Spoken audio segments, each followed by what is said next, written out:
આજે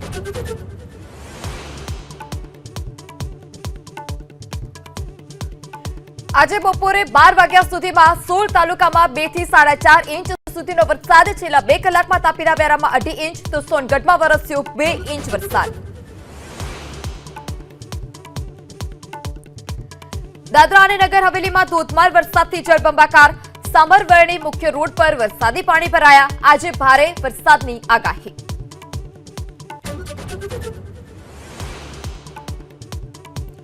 પીટી જાડેજાને પાછો થતા ક્ષત્રિય સમાજના આગેવાનો બાદ હવે રાજપૂત કરણી સેના પણ લડી લેવાના મૂડમાં। વહેલી તકે પીટી જાડેજાને ન છોડવામાં આવે તો આંદોલનની ચીમકી।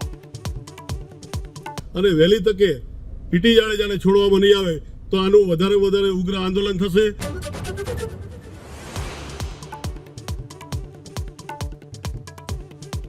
કલોલની Swaminarayan institute of medical science and research સામે સીપીઆઈની તપાસ। સ્વામી ભક્તવત્સલ દાસ પર લાંચ લેવાનો આરોપ।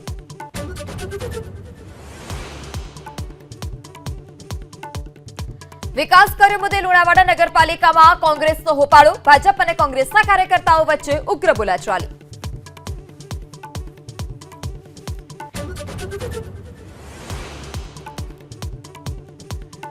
20 વર્ષ બાદ ઉદ્ધવ અને રાજ ઠાકરેનું મુંબઈમાં શક્તિ પ્રદર્શન। ઉદ્ધવ ઠાકરેના ભાજપ પર નામ લેતા વિના પ્રહાર। કહ્યું ગુજરાતમાં પટેલોને કર્યા અલગ।